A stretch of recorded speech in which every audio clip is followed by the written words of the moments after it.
Welcome to MRR News. Lining చేసాం ఏదో ఇబ్బంది.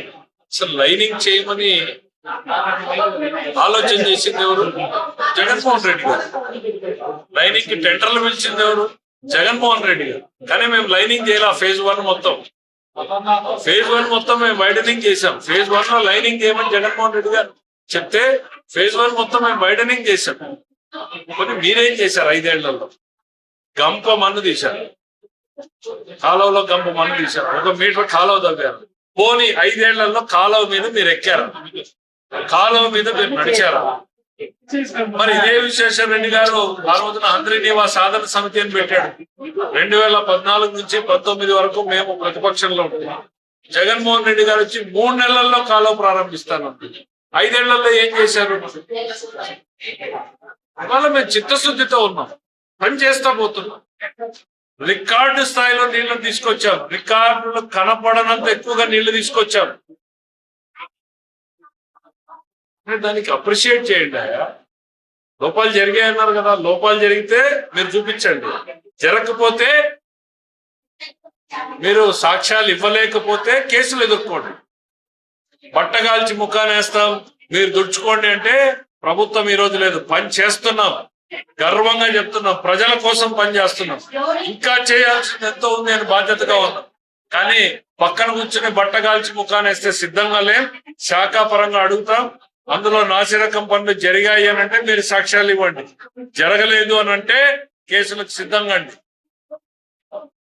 బట్టగాల్చి ముఖానేసి జరిగే మంచికి కూడా చెడును పూసేటువంటి ప్రయత్నం చేస్తే ప్రభుత్వం మురికి ఉండదు. గతంలో ఇట్లనే చెప్పారు మీరు. టీటీడీ మీద ఎందుకు పింక్ డైమండ్ పోయిందన్న ఆ రోజు కేసు వేశారు. మీరు గవర్నమెంట్ లోకి వస్తేనే విడ్రా చేస్తారు. ఇట్లా బట్టగాల్చి ముఖానేసే సంస్కృతి మీది. మీ ఉనికి కోల్పోయారు. జిల్లాలో మీరు ఏం చేయలేదు, ఇవాళ మేము చేస్తా ఉన్నాం. ఇంకా చేయాల్సింది ఎంతో ఉంది. మీరు ప్రజల భాషలో చెప్పాలంటే పచ్చిగా చెప్పాలి. ఆ భాష నేను చెప్పదలుచుకోలేదు, గౌరవంగా చెప్తున్నా. మీరు చేయగలిగితే సంతోషం, చేయలేనప్పుడు చేసేవాడిని చేయనియండి. జిల్లా చరిత్రలో కాదు, రాష్ట్ర చరిత్రలో ఒక ప్రాజెక్టు మీద ఒక సంవత్సరంలో 3,500 కోట్లు, తర్వాత సంవత్సరంలో 1,100 కోట్లు పెట్టినటువంటిది ఒక్క పోలవరం మినహం అనేది లేదు. మీరు 3 కోట్లు ఖర్చు పెట్టలేను మీరు మాట్లాడతారు. సిగ్గు అనిపించదా? బాధ అనిపించదా? నేను ఇంకా కూడా చెప్తున్నా. అదే విశ్వేశ్వర రెడ్డి గారు నెల్లూరులో ఏం మాట్లాడారు? కెమెరాలు లేవు, లైవ్ రికార్డింగ్ లేదనుకుంటే మనసులో ఉన్న మాట మాట్లాడాడు. ఏమన్నాడు ఆయన? కూటమి ప్రభుత్వంలో అద్భుతంగా పనిచేస్తుంది రాయలసీమలో, హంద్రీనీవా గురించి అద్భుతమైనటువంటి పనులు చేశారు, మనం డిఫెన్స్ లో ఉన్నాము అని ఆయన మాట్లాడాడు. ఆత్మసాక్షిగా ఒక మాట, సాక్షి కోసం ఒక మాట వద్దు విశ్వేశ్వర రెడ్డి. మనస్సాక్షిగానే పనిచేద్దాం, ప్రజల సాక్షిగా పనిచేద్దాం. నీ మనసులో మాట ఏందో నువ్వు ఇంటర్నల్ గా చెప్పుకున్నావు. మీ వాళ్ళు మేలుకుని లైవ్ ఆపేశారు. బయటకు వచ్చి మళ్ళీ ఆ సాక్షి కోసం మాట్లాడతావు. సాక్షి కోసం కాదు, ఆత్మసాక్షిగా మాట్లాడు, ప్రజల కోసం పనిచేయి. జీవితంలో నేను ఈ రోజు ఉన్నాను అని అంటే నాకు గురవకొండ ప్రజలు, అనంతపురం జిల్లా ప్రజలు ఈ అవకాశం ఇచ్చారు.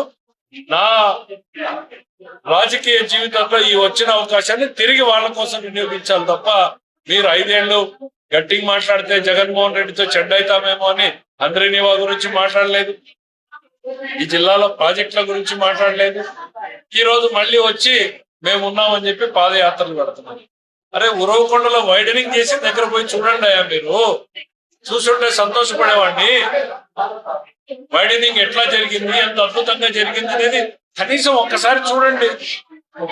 రైతులు సంతోషంగా ఉంటే మీకు ఏడుపు వస్తుంది. ఎంతసేపు ఉన్నా రైతులు కష్టాల్లో ఉండాలి, ఇబ్బందుల్లో ఉండాలనే కోరుకునే మనస్తత్వం విశ్వేశ్వర రెడ్డి గారిది. ఆయన ఏదో చాలా పదాలు వాడాడు, దుర్మార్గం, దౌర్జన్యం, ఇంకేదో లైనింగ్ చేశారని. అవన్నీ చేసి జగన్మోహన్ రెడ్డి గారిని ఆ రోజు ఎందుకు అడగలేకపోయారు మీరు?